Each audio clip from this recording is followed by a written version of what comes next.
ಯಾವುದಕ್ಕೆ ಬಿಟ್ಟರು ಅಧಿಕಾರಿಗಳು ಬಿಡ್ತೀರಿ, ಅಧಿಕಾರಿಗಳು ಬಾಯಿ ಮುಚ್ಚಿಸ್ತೀರಿ. ಇವನು ಕೇಳಿದ್ರೆ ಅವನ ಮೇಲೆ ಹೇಳ್ತಾನೆ, ಅವನು ಕೇಳಿದ್ರೆ ಇವನ ಮೇಲೆ ಹೇಳ್ತಾನೆ, ಇವನು ಕೇಳಿದ್ರೆ ಬಂದಿಲ್ಲ ಅಂತ ಹೇಳಿದ್ರೆ, ಇವನು ಕೇಳಿದ್ರೆ ಬರೋದೇ ಇಲ್ಲ ಅಂತ ಹೇಳ್ತೀರಿ.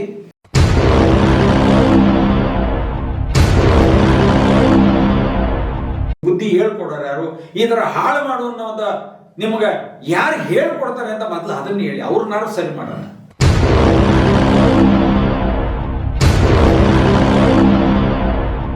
ಏನು ಅಂದ್ರೆ ಅಭಿವೃದ್ಧಿ ಇದೇ ಅಭಿವೃದ್ಧಿ.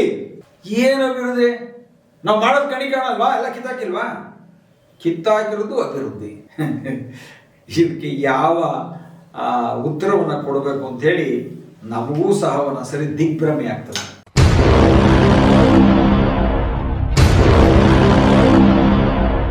ಇವತ್ತು ಅದನ್ನ ಮಣ್ಣು ಸುರಿದು ಏರಿಯಾಗ ದುಡ್ಡು, ಈಗ ಆ ಮಣ್ಣು ತೆಗೆದು ಆಚಕಾಕ ದುಡ್ಡು, ತಿರ್ಗಾ ಇನ್ನೊಂದು ಕಟ್ಟಕ್ಕೆ ದುಡ್ಡು. ಇದೇನು ಮಕ್ಕಳಾಡ್ಕೆ ಬದುಕ?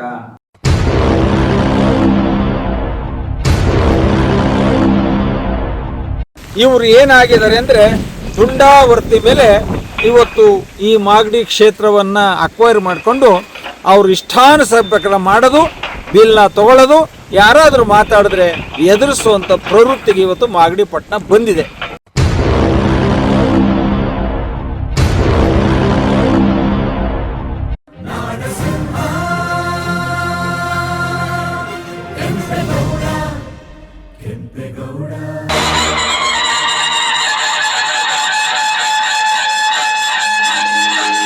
ಮಾಗಡಿ ಗೌರಮ್ಮನ ಕೆರೆ ನಮ್ಮ ಮಾಗಡಿ ಟೌನ್ನ ಹೃದಯ ಭಾಗದಲ್ಲಿ ನಿಂತಿದ್ದೀವಿ.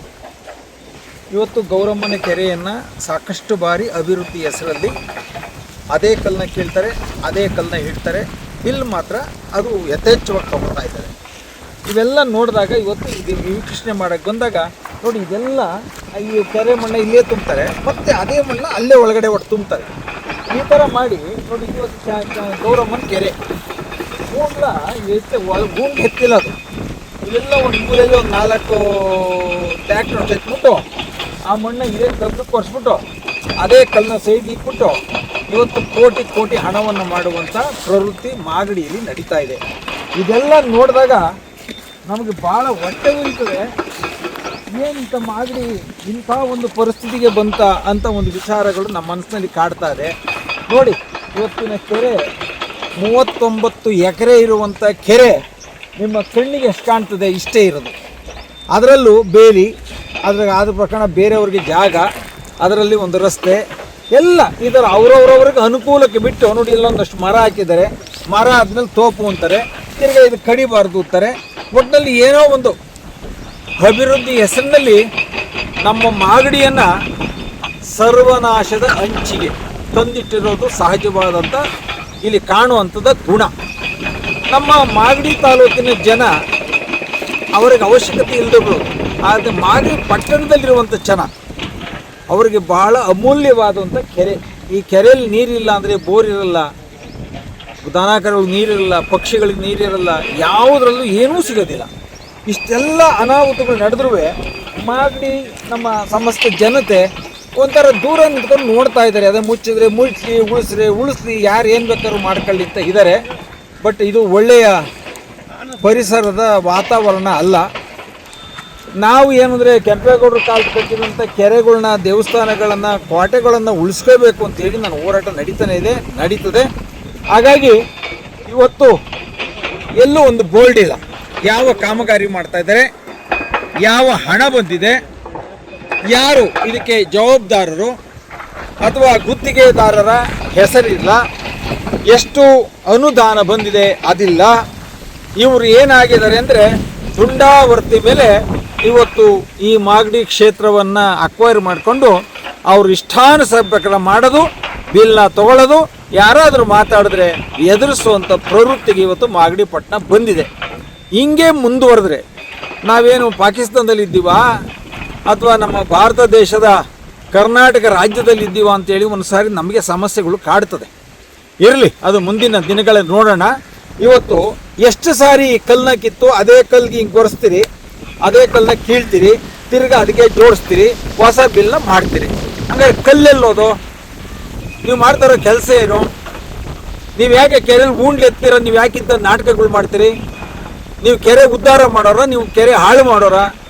ಇವೆಲ್ಲ ಪ್ರಶ್ನೆ ನಮ್ಮಲ್ಲಿ ಮೂಡಿದೆ, ಜನರಲ್ಲಿ ಮೂಡಿದೆ. ಅನೇಕ ಜನ ಪ್ರಶ್ನೆಯನ್ನು ಮಾಡ್ತಾ ಇದ್ದಾರೆ. ಆದರೂ ನೀವು ಯಾವುದಕ್ಕೂ ಕಿವಿಗೊಡದೆ ಅಧಿಕಾರಿಗಳನ್ನ ಮುಂದೆ ಬಿಡ್ತೀರಿ, ಹಿಂದೆಗೆ ನೋಡ್ತಾ ಇರ್ತೀರಿ. ಅದು ಏನು ಆಗಿದೆ ನೋಡ್ಕೊಂಡು ಅದಕ್ಕೇನು ಐಡಿಯಾ ಮಾಡಬೇಕು, ಯಾರನ್ನ ಬಾಯಿ ಮುಚ್ಚಿಸ್ಬೇಕು, ಹೆಂಗೆ ದುಡ್ಡು ತೆಗಿಬೇಕು, ಹೆಂಗೆ ತಿನ್ನಬೇಕು, ಹೆಂಗೆ ನೀವು ಉದ್ಧಾರ ಆಗಬೇಕು ಅಂತ ನೀವು ಮಾಡೋದಾದ್ರೆ ಮತ್ತು ಮಾಗಡಿ ಉದ್ಧಾರ ಆಗದೆ ಅವತ್ತು. ಒಟ್ಟಿನಲ್ಲಿ ಮಾಗಡಿ ಒಂದು ದಾರಿದ್ರ್ಯ ಕೊಂಪೆಯಾಗಿ ಎಲ್ಲರ ಕಣ್ಣಿಗೆ ಕಾಣ್ತಾ ಇದೆ. ಥರ ಮುಂದುವರೆದ್ರೆ ಮುಂದೊಂದು ದಿನ ಮಾಗಡಿ ಹೇಳಲಿಕ್ಕೂ ಹೆಸರಿಲ್ಲದ ಒಂದು ಊರಾಗುತ್ತೆ ಅಂತ ನನ್ನ ಅನಿಸಿಕೆ. ಯಾಕೆಂದರೆ ನೀರಿಲ್ಲ, ಕೆರೆ ಇಲ್ಲ, ಕಟ್ಟೆಗಳಿಲ್ಲ ಅಂತ ಮತ್ತೆ ಉಳಿಯೋದೇನಿದೆ? ಏನಿಲ್ಲ. ಹಾಗಾಗಿ ಇವತ್ತು ಬೆಳಗ್ಗೆ ಬಂದಿದ್ದೀನಿ. ದಿನಾಂಕ 31/1/2026 ಶನಿವಾರ ನಾನು ಬಂದು ಇದೆಲ್ಲ ವೀಕ್ಷಣೆಯನ್ನು ಮಾಡಿ, ಈಗ ಪ್ರತಿಯೊಂದು ದಿವಸ ಎಷ್ಟು ಮಣ್ಣು ಎತ್ತಾರೆ, ಎಷ್ಟು ಮಣ್ಣು ಎತ್ತೋದಿಲ್ಲ, ಇದೇ ಕಲ್ಲನ್ನ ಕಾಲೆ ಗುಡ್ಗೆ ಹಾಕಿದ್ದಾರೆ, ಅದೇ ಕಲ್ಲನ್ನ ಒತ್ತಾರೆ, ಅದು ಏನು ಮಾಡ್ತಾರೆ ಅಂತ ನಾವು ದಿನ ನೋಡಿಕೊಂಡು ಇದಕ್ಕೇನಾದರೂ ಒಂದು ಪರಿಹಾರವನ್ನು ಹುಡುಕಬೇಕು. ಸರ್ಕಾರದ ದುಡ್ಡು, ನಮ್ಮ ಸರ್ಕಾರದ ದುಡ್ಡು, ನಮ್ಮ ದುಡ್ಡನ್ನ ಬೇಕಾಬಿಟ್ಟು ತಿನ್ನೋಕ್ಕೆ ನಾವು ಅವಕಾಶ ಕೊಡೋದಕ್ಕೆ ಸಾಧ್ಯ ಇಲ್ಲ ಅಂತ ಹೇಳ್ತಾ ನಾನು ಮತ್ತೆ ಮುಂದಿನ ನೋಡಿ ಇವೆಲ್ಲ ಕೆರೆಗಳಿದೆಯಲ್ಲ ಇದೆಲ್ಲ ತಂದು ಆ ಕೆರೆ ತಂದು ಇಲ್ಲಿ ಹಾಕ್ತಾರೆ, ಇಲ್ಲಿ ತಂದು ಅಲ್ಲಿ ಹಾಕ್ತಾರೆ, ಈ ಉಬ್ಬ ಮೇಲೆ ಒಂದು ಕೆರೆ ಮಣ್ಣು ಹೊಡೆದೆ ಅಂತಾರೆ. ಎಂಥ ದಾರಿದ್ರ್ಯ ಮಾಗಡಿ ಆಗಿದೆ ಅಂದರೆ ನಮ್ಗೆ ಹೇಳ್ಕೊಳ್ಳೋಕ್ಕೆ ನಾಚಿಕೆ ಆಗ್ತದೆ. ಹಿಂಗೆ ಮುಂದುವರೆದ್ರೆ ಈ ಕೆರೆನೂ ಇರಲ್ಲ, ಮಾಗಡಿ ಪಟ್ಟಣದ ಹೆಸರು ಇರಲ್ಲ, ಎಲ್ಲವೂ ಸರ್ವನಾಶದ ಹಂಚಿಗೆ ಒಂದು ಹೋಗ್ತದೆ ಅಂತೇಳಿ ನೋಡಿದ್ದು. ಆ ಕೆರೆಯಿಂದ ತಂದು ಇಲ್ಲೊಂದಿಷ್ಟು ಉದ್ರವ್ರೆ, ತಿರ್ಗಾ ಈ ಮಣ್ಣ ಒಳಿಕೆ ಆದ್ಬಿಟ್ಟು ಮಟ್ಟ ಮಾಡೋದು ಗಿಡ ಇಕ್ತಾರೆ. ಅಲ್ಲಿಗೆ ಇವರು ಪ್ರವೃತ್ತಿ ಅಂದರೆ ನೋಡಿ, ಇಲ್ಲಿಂದ ಮಾಗಡಿ ಪಟ್ಟಣದ ವಿಚಾರಗಳು ನೋಡಿದಾಗ, ಕೆರೆಗಳು ನೋಡಿದಾಗ ಏನಿಲ್ಲ, ಅಭಿವೃದ್ಧಿ ಹೆಸರು ಅಲ್ಲಿ ಎಲ್ಲ ಕಲ್ಲು ಕಿತ್ತಿದ್ದಾರೆ, ಅದೇ ಕಲ್ಲನ್ನು ಜೋಡಿಸ್ತಾರೆ, ಹೊಸ ಮಾಡ್ತಾರೆ, ದುಡ್ಡು ತಗೊಂಡು ಹೋಗ್ತಾರೆ. ಇದೆ ಇವತ್ತಿನ ಮಾಗಡಿಯ ಅಭಿವೃದ್ಧಿ. ಆಮೇಲೆ ಮತ್ತೊಂದರಿ ಮೇಲೆ ಜನ ಓಡಾಡೋದು, ಯಾಕೆಂದ್ರೆ ಇದು ಕಾಂಕ್ರೀಟ್ ಹಾಕಿದೆ. ಈ ಕಾಂಕ್ರೀಟ್ ಮೇಲೆ ಅಂದರೆ ಕೆಲಸನೇ ಇಲ್ದಂಗೆ ಇದಕ್ಕೆ ಒಂದು ಕಲ್ಲು ಜೋಡಿಸ್ಬಿಟ್ಟು ಇದು ವಾಕಿಂಗ್ ಪ್ಲೇಸ್ ಮಾಡೋದು. ನೋಡಿ, ಇದು ಕೆರೆ ಏರಿಯಲ್ಲಿ ಕೆಳಗಡೆ ಒಂದು ರಸ್ತೆ ಮಾಡೋದು. ಇಂಥ ಒಂದು ಅಯೋಗ್ಯರ ಕೆಲಸನ ನಾನು ಯಾವ ಊರಲ್ಲಿ ನೋಡಿಲ್ಲ, ಯಾವ ಜಾಗದಲ್ಲಿ ನೋಡಿಲ್ಲ. ಕೆರೆಯಲ್ಲಿ ಯಾವುದೇ ಏನು ದುಡ್ಡನ್ನ ಹೆಂಗೆ ತೆಗಿಬೇಕು ಅಂತೇಳಿ ಇವತ್ತು ಮಾಗಡಿ ಪಟ್ಟಣಕ್ಕೆ ಬಂದು ಜನ ನೋಡಿ ತಿಳ್ಕೋಬೇಕಾಗ್ತದೆ. ನೋಡಿ, ಇದೆಲ್ಲ ನೋಡಿದಾಗ ಇದು ಕೆಳಗಡೆ ರಸ್ತೆ. ಈ ರಸ್ತೆಯನ್ನು ಹೇಗೆ ಅದನ್ನು ಪ್ರವೃತ್ತಿ ಮಾಡೋದು? ಈಗ ಇರೋದು ಗಾಡಿ ಓಡಾಡೋದಕ್ಕಿದೆ, ಇದನ್ನೇ ಹೇಳ್ತಾರೆ.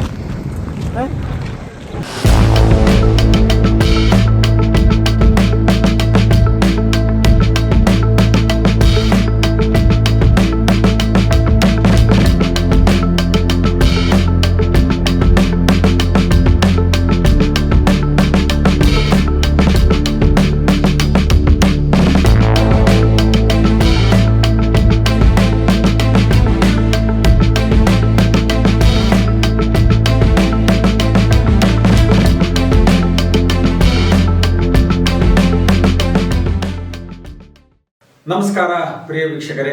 ಜನರ ಆಡು ಭಾಷೆಯಲ್ಲಿ ಬರುವಂಥದ್ದು ಇತಿಹಾಸ ಪ್ರಸಿದ್ಧ ಪುಣ್ಯಾತ್ಮನ ಹೆಸರುಗಳು. ಆ ಹೆಸರಿನ ಸಾಲಿನಲ್ಲಿ ಬೆಂಗಳೂರು ನಿರ್ಮಾತೃ ಮಾಗಡಿ ಕೆಂಪೇಗೌಡರು ಅವರ ಇದ್ದ ಕಡೆ ಕೋಟೆಗಳು, ಕಂದಕಗಳು, ಕಲ್ಯಾಣಿಗಳು, ಗೋಪುರಗಳು, ಗುಂಡುತೋಪುಗಳು, ಹೀಗೆ ಕೆರೆಗಳನ್ನ ಅಧಿಕವಾಗಿ ಅವರು ಮಾಡಿದಂತ ಉದಾಹರಣೆ ಅದು ಲೆಕ್ಕಕ್ಕಿಲ್ಲದಷ್ಟು. ಹೇಳ್ತಾ ಹೋದ್ರೆ ಅದನ್ನು ಹೇಳೋದಕ್ಕೆ ಲೆಕ್ಕ ಇಲ್ಲ, ಅಷ್ಟು ಕೆರೆ ಕಟ್ಟೆಗಳನ್ನು ಕಟ್ಟಿದಂತ ಪುಣ್ಯಾತ್ಮ ಮಾಗಡಿ ಕೆಂಪೇಗೌಡರು. ಮಾಗಡಿ ಹೃದಯ ಭಾಗದಲ್ಲಿ ಎಡಭಾಗದಲ್ಲಿ ಗೌರಮ್ಮನ ಕೆರೆ, ಕೋಟೆಯ ಬಲಭಾಗದಲ್ಲಿ ಒಂಬಾಳಮ್ಮನ ಕೆರೆ. ಇದು ಮಾಗಡಿಗೆ ಜೀವಂತ ನೀರು ಕೊಡುವಂತ, ಜನರ ಜೀವನಕ್ಕೆ ನೆಮ್ಮದಿ ಕೊಡುವಂತ, ಜನರ ಜೀವಕ್ಕೆ ತಂಪೆರೆಯುವಂತ ಬಹಳ ಪವಿತ್ರವಾದ ಕೆರೆಗಳು. ಇದರ ಬಗ್ಗೆ ನಾನು ಹೇಳಲಿಕ್ಕೆ ಹೊರಟಿದ್ದೀನಿ. ಗೌರಮ್ಮನ ಕೆರೆ ಮತ್ತು ಒಂಬಾಳಮ್ಮನ ಕೆರೆಗೆ 5 ವರ್ಷಕ್ಕೊಂದು ಸಾರಿ ಸರಕಾರದಿಂದ ಹಣವನ್ನ ಬಿಡುಗಡೆ ಮಾಡಿಸ್ಕೊತಾರೆ. ಅಲ್ಲಿ ಏನು ಕೆಲಸನೂ ಮಾಡೋದಿಲ್ಲ. ಅದ್ರೊಳಗಡೆ ಇರೋ ಕಸ ಕಡ್ಡಿ ಎಲ್ಲ ಕಿತ್ಬಿಟ್ಟು ಹಸಿರಲ್ಲಿ ಏನ್ ಬೆಳೆದು ಅದೆಲ್ಲ ಕಿತ್ತಾಚೆ ಹಾಕ್ಬಿಟ್ಟು ಅದನ್ನ ಬಿಲ್ ಪಡಿತಾರೆ. ಆ ಜಾಗದಿಂದ ಅಥವಾ ಒಂದು ಲೋಡ್ ಮಣ್ಣನ್ನ ಹೊರಗಡೆ ಹಾಕಿಲ್ಲ. ಯಾವಾಗ ಆ ಮಣ್ಣನ್ನ ಉಪಯೋಗ ಮಾಡ್ಕೋತಾರೆ ಅಂದ್ರೆ ಕೆರೆಯ ಸುತ್ತಲೂ ಗೋಡೆಗಳಂದ್ರೆ ಕಲ್ಲಿನ ಕಾಂಪೌಂಡ್ ಮಾಡೋದಕ್ಕೆ ಹಣವನ್ನ ಬಿಡುಗಡೆ ಮಾಡಿಸ್ತಾರಲ್ಲ, ಆಗ ಈ ಕಡೆ ಮಣ್ಣು ಎಳೆದು ಇಲ್ಗ ಹಾಕ್ತಾರೆ, ನೆತ್ತಿ ಮೇಲಿರೋ ಮಣ್ಣು ಕೆಳಗೆ ಹಾಕ್ತಾರೆ, ಅದನ್ನೇ ನೇರ ಮಾಡಿಬಿಟ್ಟು ಕೆರೆಗೆ ಒಂದು ದಡ ಕಟ್ಟಿಬಿಟ್ಟು ಬಿಲ್ಲನ್ನ ಮಾಡುವಂತ ಪ್ರವೃತ್ತಿ ನಡೀತಾನೇ ಇದೆ, ಈಗಲೂ ನಡೀತಾ ಇದೆ, ಮುಂದೆನೂ ನಡೀಬಹುದು. ಅದರಲ್ಲಿ ಯಾವ ಆಶ್ಚರ್ಯನೂ ಇಲ್ಲ. ಯಾತಕ್ಕೆ ಇದೆಲ್ಲ ಹೇಳ್ತೀನಿ ಅಂದ್ರೆ, ಪವಿತ್ರವಾದ ಗೌರಮ್ಮನ ಕೆರೆಯಲ್ಲಿ ಅದು ಸುಮಾರು 28.5 ಎಕರೆಯಷ್ಟು ವಿಶಾಲವಾಗಿರುವಂತ ಕೆರೆ. ಇವತ್ತು ಆ ಕೆರೆ ಒಂದು 15 ಎಕರೆ ಇದ್ರೂ ಅದು ದೊಡ್ಡದು, ಅದರಲ್ಲಿ ಅನುಮಾನ ಇಲ್ಲ. ಅದರಲ್ಲಿ ಸುತ್ತ ಒತ್ತುವರಿಯಾಗಿದೆ, ಯಾರು ಕೇಳೋರಿಲ್ಲ. ಅದರ ಜೊತೆಯಲ್ಲಿ ಕೆಲವು ಗುತ್ತಿಗೆದಾರರು ಹಣ ಮಾಡಲಿಕ್ಕೆ ಏನಾದರೂ ಒಂದು ಕೆಲಸಕ್ಕೆ ಬಾರದಂತ ಕೆಲಸಗಳನ್ನ ಮಾಡಿ ಹಣ ಪಡೆಯುವಂತ ಪ್ರವೃತ್ತಿಯನ್ನ ನಿರ್ಮಾಣ ಮಾಡಿಕೊಂಡಿದ್ದಾರೆ. ಅದು ಯಾರ ಕೃಪೆಯಿಂದ?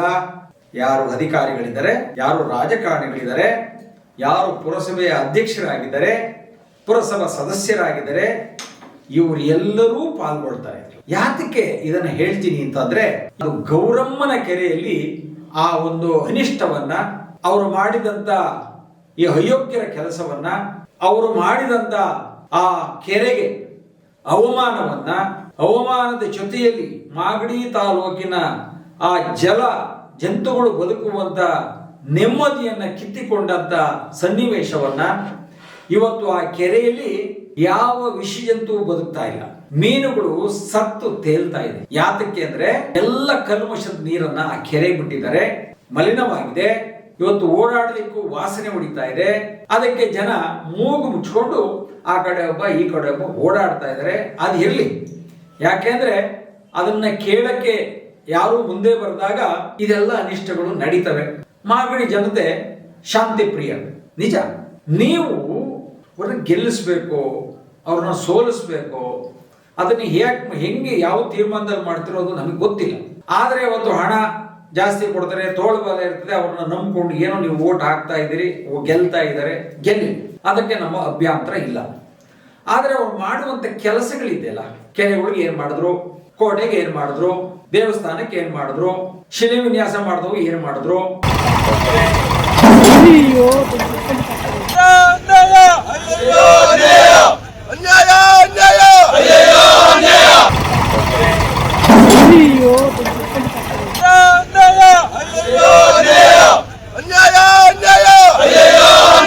ಇವತ್ತು ಬೀದಿ ವ್ಯಾಪಾರಗಳು ಏನಾದ್ರು, ಇವತ್ತು ಕುಡಿಯಲಿಕ್ಕೆ ಮಾಡಿದಂತ ಈ ನೀರಿನ ಶುದ್ಧೀಕರಣದ ಕೇಂದ್ರಗಳು ಏನಾದ್ರು, ಯಾರ್ಯಾರ ಕಾಲದಲ್ಲಿ ಏನೇನು ಆಗಿತ್ತು ಅವು ಇವತ್ತು ಇದೆಯಾ ಇಲ್ಲವ ವಿಚಾರ ಮಾಡ್ಬೇಕಲ್ಲ. ನೀವೆಲ್ಲ ಓಟ್ ಹಾಕಿ ಒಬ್ಬ ನಾಯಕನ ಮಾಡಿದ್ಮೇಲೆ ನೀವು ಇದನ್ನು ತಿಳ್ಕೋಬೇಕಲ್ವಾ? ತಿಳ್ಕೊಳ್ಳಿಲ್ಲ ಅಂದ್ರೆ ತಿಳಿಸೋರು ಯಾರು? ಇದು ಒಂದು ದೊಡ್ಡ ದುರಂತದ ಕಥೆ. ಗೌರಮ್ಮನ ಕೆರೆ ಇಲ್ಲ ಅಂದ್ರೆ ಮಾಗಡಿ ಇಲ್ಲ, ಗೌರಮ್ಮನ ಕೆರೆ ನೀರಿಲ್ಲ ಅಂದ್ರೆ ಯಾವ ಬೋರ್ವೆಲ್ ನೀರಿಲ್ಲ. ನಮ್ಮ ಗೌರಮ್ಮನ ಕೆರೆ ಬತ್ತೋ ದಿವಸ ಮಾಗಡಿ ಸಂಪೂರ್ಣವಾಗಿ ವಿನಾಶದ ಹಂಚಿಗೆ ಬತ್ತು ಅಂತ ಅದನ್ನು ನೀವೇ ಬರ್ದಿಕೊಳ್ಳಿ. ನಾನು ಹೇಳ್ತಾ ಇದ್ದೀನಿ, ನೀವು ಅದನ್ನ ಚಿಂತನೆ ಮಾಡಿ, ಸತ್ಯ ಆದರೆ ಒಪ್ಕೊಳ್ಳಿ. ಇಲ್ಲ ಏನೋ ಹೇಳ್ತಾನೆ, ನಾವೇನು ಕೇಳೋದು ಬೇಡ, ನಾವೆಲ್ಲ ಸಮೃದ್ಧವಾಗಿದ್ದೀನಿ ಅಂತ ನಿಮ್ಗೆ ಏನು ಅನ್ಸಿದ್ರೆ ನಿಮ್ಮನ್ನ ಪ್ರಶ್ನೆ ಮಾಡೋ ಹಕ್ಕು ನನಗಿಲ್ಲ. ಆದರೆ ನಿಮ್ಮ ಮಕ್ಕಳು, ನಿಮ್ಮ ಮರಿ ಮಕ್ಕಳು, ನಿಮ್ಮ ಬದುಕನ್ನ ಸಾಯಿಸುವ ನಿಮ್ಮ ವಂಶ ಪಾರಂಭಿಕ ಕುಡಿ ಇದೆಯಲ್ಲ, ಅದಕ್ಕೆ ನೀವೆಲ್ಲರೂ ಸಂಪೂರ್ಣವಾಗಿ ಅವರ ಆ ಬದುಕನ್ನ ನೀವು ಕಿತ್ಕೊಂಡು ಅವ್ರನ್ನ ಬದುಕನ್ನ ಮುಂದೆ ದಾರಿ ಕಾಣದಂತ ಪರಿಸ್ಥಿತಿಗೆ ತರುವಂತ ಪರಿಸ್ಥಿತಿ ನಿರ್ಮಾಣ ಆಗ್ತಾ ಇದ್ದ ನಾನು ಘಂಟಾಘೋಷವಾಗಿ ಹೇಳ್ತೀನಿ. ಯಾಕೆಂದ್ರೆ ನಿಮ್ಗೆ ಚಿತ್ರೀಕರಣ ಕೊಡ್ತಾ ಇದ್ದೀವಿ, ಕೆರೆಯಲ್ಲಿರುವಂತಹ ವಿಶೇಷಗಳನ್ನ ಕೊಡ್ತಾ ಇದ್ದೀವಿ, ಕೆರೆಯಲ್ಲಿರುವಂತಹ ಕಲ್ಯಾಣಿಯನ್ನ ಕೊಡ್ತಾ ಇದ್ದೀವಿ, ಕೆರೆಗಳಲ್ಲಿ ಅಡ್ಡ ದಾರಿಯಾಗಿ ಏರಿಯನ್ನ ಕಟ್ಟಿರೋದಂತ ಕೊಡ್ತಾ ಇದ್ದೀವಿ. ಇನ್ನೇನ್ ತೋರಿಸ್ಬೇಕು ನಿಮ್ಗೆ? ಅದರ ಜೊತೆಯಲ್ಲಿ ಪ್ರತಿ ವರ್ಷ ತಿರುಮಲೆ ರಂಗನಾಥ ಸ್ವಾಮಿಯ ಜಾತ್ರೆ ಆಗ್ತದೆ. ಆ ಜಾತ್ರೆಯಲ್ಲಿ ತೆಪ್ಪೋತ್ಸವನ್ನ ಈ ಗೌರಮ್ಮನ ಕೆರೆಯಲ್ಲಿ ಮಾಡ್ತಾರೆ. ಆ ಗೌರಮ್ಮನ ಕೆರೆನೂ ಸಹ ಉಳಿಸಲಿಕ್ಕಾಗದಂತ ಅಧಿಕಾರಿಗಳು, ರಾಜಕಾರಣಿಗಳು ಅದರಲ್ಲಿ ಒಂದು ಕಲ್ಯಾಣಿಯನ್ನು ಕಟ್ತಾರೆ. ಎಷ್ಟಕ್ಕೆ ಕಲ್ಯಾಣಿ? ಒಂದು 300 ಅಡಿಗೆ ಕಲ್ಯಾಣಿಯನ್ನು ಒಂದು ಮ್ಯಾಪ್ ಮಾಡ್ತಾರೆ. 300 ಅಡಿ 300 ಅಡಿ 300 ಅಡಿ, ಇಲ್ಲಿ 100 ಅಡಿ ಒಂದು ಕಡೆಯಿಂದ ಒಂದು ಕಲ್ಲು ಮಣ್ಣು ತುಂಬಿ ಒಂದು ಕಡೆ ಏರಿ, ಇದು ಕಡೆ ಒಂದು ಕಡೆ ಏರಿ, ಈ ಕಡೆ ಏರಿ, ಮತ್ತೆ ಆ ಕಡೆಯಿಂದ ಒಟ್ಟು 400 ಅಡಿ ಈ ವ್ಯಾಪ್ತಿ ಬರೀ ಮಣ್ಣು ಕಲ್ಲಲ್ಲಿ ತುಂಬುತ್ತಾರೆ. ಅದ್ರ ಜೊತೆಯಲ್ಲಿ ಕಲ್ಯಾಣಿಯನ್ನ ಮಾಡಿದ್ರಲ್ಲ, ಕಲ್ಯಾಣಿ ಮೆಟ್ಲು ಮಾಡ್ಬೇಕಲ್ವಾ? ಮಾಡಿದಾರ? ಇಲ್ಲ. ಯಾಕೆ ಮಾಡಿದ್ರು ಅದು ಗೊತ್ತಿಲ್ಲ.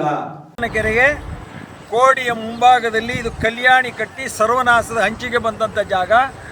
ಅದು ನೀರು ಅಡ್ಡ ಬಂದು ನಿಂತು ಕೆರೆ ತುಂಬಿದ ಮೇಲೆ ತೆಪ್ಪೋತ್ಸವ ಮಾಡುವಾಗ ನೀರು ಅತಿ ಜಾಸ್ತಿ ಬರಬಾರ್ದು ಅಂತೇಳಿ ಅಲ್ಲಿ ಕಲ್ಲುಗಳನ್ನ ಹಾಕಿದರು. ಅಂದರೆ ಕಲ್ಲಿನ ಸೆಂಟ್ರ್ನಲ್ಲಿ ಜರಗಲ್ಲಿ ನೀರು ಅಂತ ಅದನ್ನು ಮುಚ್ಚಿಬಿಟ್ಟು ಅಲ್ಲಿ ಏರಿ ಮಾಡಿ ಅದಕ್ಕೂ ಒಂದು ರಸ್ತೆ ಮಾಡಿದ್ರು. ಇದೆಲ್ಲ ಗೌರಮ್ಮನ ಕೆರೆಯ ವಿನಾಶಕ್ಕೆ ಮುಹೂರ್ತ ಇಟ್ಟಂಥ ಒಂದು ಗಳಿಗೆ. ಇದು 40 ವರ್ಷಗಳ ನಿರಂತರವಾಗಿ ಇದು ಸರ್ವನಾಶದ ಅಂಚಿಗೆ ಬರ್ತಾನೆ ಇದೆ. ಈಗ ಅಭಿವೃದ್ಧಿ ಹೆಸರಲ್ಲಿ ತೂಬನ್ನು ಕಿತ್ತಾಕಿದ್ದಾರೆ, ಇಲ್ಲಿ ಕೆರೆಯನ್ನು ಒಡೆದಾಕಿದ್ದಾರೆ. ಇವತ್ತು ಏನೋ ನಾವು ಅಭಿವೃದ್ಧಿಯನ್ನು ಮಾಡ್ತೀವಿ, ಸರ್ಕಾರದಿಂದ ನಾವು ಸಾಧನೆಯನ್ನು ಮಾಡ್ತೀವಿ ಅಂತ ಹೇಳಿ ಇವತ್ತು ಈ ಒಂದು ಗೌರಮ್ಮನ ಕೆರೆಯನ್ನು ಸಂಪೂರ್ಣವಾಗಿ ಮುಚ್ಚಿ ಇಲ್ಲಿರೋ ಜನರನ್ನು, ಮಾಗಡಿ ಪಟ್ಟಣದ ಜನರನ್ನು ಒಕ್ಕಲೆಬ್ಬರಿಸುವಂಥ ಕೆಲಸಕ್ಕೆ ಇವತ್ತಿನ ಅಧಿಕಾರಿಗಳು, ಇವತ್ತು ನಮ್ಮ ಶಾಸಕರು ಇದಕ್ಕೆ ಭಾಗಿಯಾಗ್ತಾರೆ. ಅರ್ಥ ಆಯ್ತಾ? ಇದಕ್ಕೆ ಯಾರ್ಯಾರು ಭಾಗಿಯಾಗ್ತಾರೆ? ಶಾಸಕರು, ಅಧಿಕಾರಿಗಳು, ಸಂಬಂಧಪಟ್ಟ ಸರ್ಕಾರದ ಇಲಾಖೆಗಳು ಈ ಬೇಜವಾಬ್ದಾರಿತನಕ್ಕೆ ಸಾಕ್ಷಿ ಆಗ್ತಾರೆ. ಹಾಗಾಗಿ ತಾವೆಲ್ಲರೂ ವೀಕ್ಷಣೆಯನ್ನು ಮಾಡಿ ಎಷ್ಟು ಬಾರಿ ಇದಕ್ಕೆ ಅಭಿವೃದ್ಧಿಗೆ ಹೆಸರಿನಲ್ಲಿ ಹಣ ಬಂದಿದೆ ಅದೆಲ್ಲ ಮುಂದೆ ಗೊತ್ತಾಗುತ್ತೆ. ಆದರೆ ದುರಾದೃಷ್ಟ ಅಂದರೆ ಒಬ್ಬ ಐತಿಹಾಸಿಕವಾದ ಕೆರೆ, ಐತಿಹಾಸಿಕವಾದಂಥ ಕೆರೆ. ಇಲ್ಲಿ ತಿರುಮಲೆ ರಂಗನಾಥ ಸ್ವಾಮಿಯ ಪ್ರತಿ ವರ್ಷ ತೆಪ್ಪೋತ್ಸವ ಮಾಡುವಂಥ ಪುಣ್ಯದ ಒಂದು ಗೌರಮ್ಮನ ಕೆರೆ. ಇವತ್ತು ಈ ಕೆರೆಯ ಕೋಡಿಯಲ್ಲಿ ಇದನ್ನು ಕಟ್ಟಿ ಈ ಕೆರೆಯ ಅರ್ಧ ಭಾಗದಷ್ಟು ಸಂಪೂರ್ಣವಾಗಿ ಮುಗಿಸಿದ್ರು. ಹಂತವಾಗಿ ಕಟ್ಟೆಗಳು ಕಟ್ಟಿದ್ರು. ಕೊನೆಯಾಗಿ ಇವರು ಯಾರ್ಯಾರಿಗೆ ಎಲ್ಲೆಲ್ಲಿ ಅನುಕೂಲ ಇದೆ ಅವರೆಲ್ಲರೂ ಬೇಲಿ ಹಾಕ್ಕೊಂಡು ಉಳಿದಂಥ ಜಾಗಕ್ಕೆ ಒಂದು ಕಾಂಪೌಂಡ್ ಹಾಕಿದ್ರು. ಇದನ್ನೇ ಅಭಿವೃದ್ಧಿ ಮಾಡ್ತೀನಿ ಅಂತೇಳಿ ಹಳೆ ಕಲ್ಲು ಕೀಳು, ಹೊಸ ಸಿಮೆಂಟ್ ಮೆತ್ತು ಅದಕ್ಕೆ ಬಿಲ್ ಮಾಡುವಂಥ ಕೆಲಸ ಇವತ್ತು ನಾನು ಹೇಳ್ತಾ ಇಲ್ಲ, ಮಾಗಡಿ ಜನರು ಇದನ್ನು ಹೇಳ್ತಾ ಇದ್ದಾರೆ. ಇದಕ್ಕೆ ದುರಾದೃಷ್ಟ ಅನ್ಬೇಕಾ? ಇಲ್ಲ, ನಮ್ಮ ಜನ, ಮಾಗಡಿ ಜನ ಶಾಂತಿ ಪ್ರಿಯರು ಹೌದು. ಆದರೆ ನಿಮಗೆ ಕುಡಿಯೋಕ್ಕೆ ನೀರಿಲ್ಲ ಅಂದರೆ ನಿಮ್ಮ ಜೀವನ ಏನಾಗ್ತದೆ ಅಂತ ಒಂದು ದಿನ ಯಾರಾದರೂ ಯೋಚನೆ ಮಾಡಿದ್ದೀರಾ? ಜನನಾಯಕರ ಮಾಗಡಿಯಲ್ಲಿ ಎಷ್ಟು ಜನ ಜನನಾಯಕರಿದ್ದೀರಿ? ಎಷ್ಟು ಪಕ್ಷದವರಿದ್ದೀರಿ? ಯೋಚನೆ ಮಾಡಿದ್ದೀರಾ? ನಿಮ್ಮ ಬದುಕಿಲ್ಲಿಲ್ವಾ? ನಿಮ್ಮ ವಂಶದವ್ರು ಇರಬೇಕಾಗಿಲ್ವಾ? ನಿಮಗೆ ನೀರೇ ಇಲ್ಲ ಅಂದರೆ ನಿಮ್ಮ ಬದುಕಕ್ಕೆ ಅರ್ಹತೆ ಇಲ್ಲದಂತೆ ಜನ ನೀವು ಆಗ್ತೀರಿ. ಒಬ್ಬರು ಧ್ವನಿ ಎತ್ತಿಲ್ಲ. ಯಾವತ್ತು ಧ್ವನಿ ಎತ್ತಿಲ್ಲ?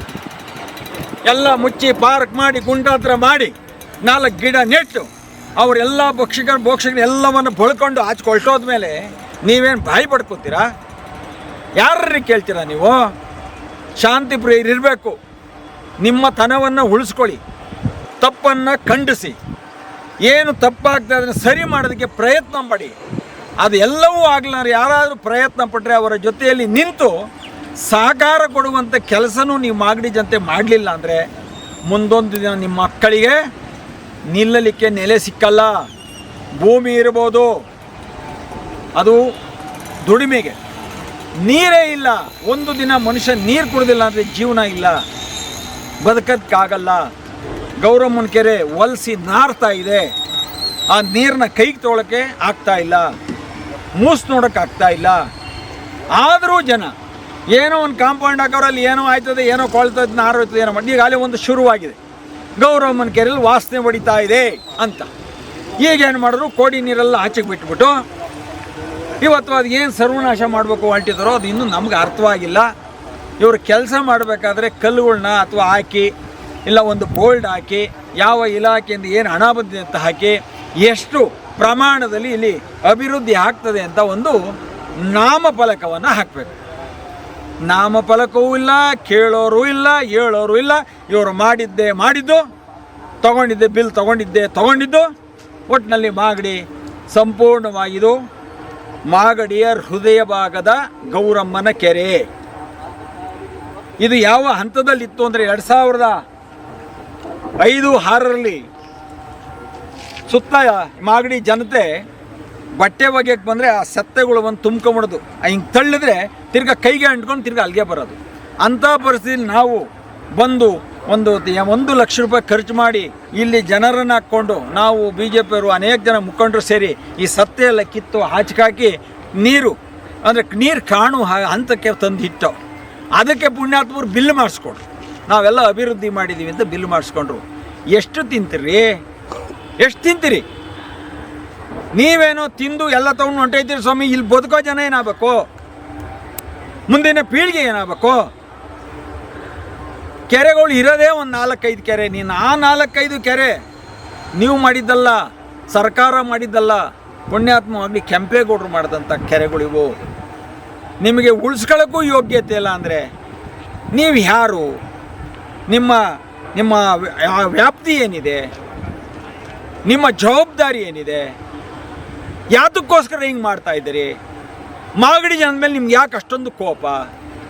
ಯಾಕೆ ಮಾಗಡಿ ಜನರ ಓಟಿಗೆ ಮಾತ್ರ ಸ್ಥಿಮಿತ ಮಾಡಿ ಹಣ ಕೊಟ್ಟು ಅವರನ್ನು ಮರುಳು ಮಾಡಿ ಓಟಲ್ಲಿ ಗೆದ್ದು ಇಂಚಿಂಚೆ ಮಾಗಡಿಯನ್ನು ನೀವು ಹಿಸುಕ್ತಾ ಇದ್ದೀರಲ್ಲ? ಉಸಿರು ಕಟ್ಟೋ ಹಂತಕ್ಕೆ ಇವತ್ತು ಮಾಗಡಿ ಬಂದಿದೆಯಲ್ಲ. ಉಸಿರು ನಿಂತೋದ್ಮೇಲೆ ಏನು ಮಾಡಬೇಕು ಅದನ್ನು ನಾವು ನಿಮ್ಮನ್ನು ಪ್ರಶ್ನೆ ಮಾಡಬೇಕು. ಹಾಗಾಗಿ ಉಸಿರು ಮುಡೋದಕ್ಕೆ ಮುಂಚೆ ಇವತ್ತು ಜನಪ್ರತಿನಿಧಿಗಳನ್ನ ನಾವು ಕೇಳೋವಂಥ ಪ್ರಶ್ನೆ ಇವತ್ತು ಉದ್ಭವವಾಗಿದೆ. ಇದು ಮುಂದಿನ ದಿನಗಳಲ್ಲಿ ಇದನ್ನು ಪ್ರಶ್ನೆ ನಾವು ಮಾಡ್ತೀವಿ. ನೀವು ಯಾರಾದರೂ ಯೋಚನೆ ಮಾಡಿ, ಯಾರಾದರೂ ಅದು ಕೋಡಿಯ ಒಳಗ ಭಾಗದಲ್ಲಿ ಕಲ್ಯಾಣಿ ಮಾಡೋದು ಭಾರತ ಇತಿಹಾಸದಲ್ಲಿ ಇಲ್ಲ. ಇದನ್ನು ಘಂಟಾಘೋಷವಾಗಿ ಎಲ್ಲಿ ಬೇಕಾದ್ರೂ ನಾನು ಹೇಳ್ತೀನಿ. ಅದನ್ನು ಏನಾದರೂ ಇವನಿಗಿಂತ ಮೊದಲು ಮಾಡಿದರೆ ಅವನಂಥ ಪಾಪಿಷ್ಟ ಈ ದೇಶದಲ್ಲಿ ಹುಟ್ಟಬಾರ್ದು, ಅಂಥ ದರಿದ್ರದ ನನ್ನ ಮಕ್ಕಳು ಈ ಮಣ್ಣಲ್ಲೇ ಹುಟ್ಟಬಾರ್ದು. ಇಂಥ ಅವಿವೇಕಗಳಿಗೆ ಯಾವ ಜನ್ಮದಲ್ಲೂ ಮಾನವ ಜನ್ಮದ ಹಕ್ಕ ಸಿಗಬಾರ್ದು. ಇದು ನನ್ನ ಮನದಾಳದ ಮಾತು. ಅದು ಮೊದಲನೇ ಕೆರೆ ಒಳಗೆ ಕೋಡಿ ಅಂತ ನಾನು ಅಂದ್ಕೊಂಡಿದ್ದೀನಿ. ಅದಕ್ಕೆ ಮುಂಚೆ ಏನಾದರೂ ಮಾಡಿದರೆ ಅವನಂತ ಬೇವರ್ಸಿ ಈ ಪ್ರಪಂಚದಲ್ಲಿ ಇಲ್ಲ ಅನ್ನೋ ಒಂದು ಮಾತನ್ನು ನಾನು ಹೇಳ್ತೀನಿ. ಇದೇ ರಾತ್ರಿ ಅನೇಕ ಕೆರೆಗಳು ಮುಚ್ತಾ ಇದ್ದಾರೆ. ಮುಂದೊಂದು ದಿನ ಬೆಂಗಳೂರಿನ ಕೆರೆಗಳನ್ನು ಮುಚ್ಚಿ ನೀರಿಗೆ ಸಮಸ್ಯೆ ಆಗಿ ಬೆಂಗಳೂರನ್ನು ತೊರೆಯುವಂಥ ಸಮಯ ಭಾಳ ದೂರ ಇಲ್ಲ. ಅದಕ್ಕಿಂತ ಮೊದಲೇ ಮಾಗಡಿ ಜನ ಕುಡಿಯಲಿಕ್ಕೆ ನೀರಿಲ್ದಿರೆ, ವಾಯುಮಾನ್ಯವಿಲ್ಲದೆ ಇವರೂ ಸಹ ಅದೇ ಪರಿಸ್ಥಿತಿಗೆ ಬರೋದು ಜಾಸ್ತಿ ದೂರ ಇಲ್ಲ.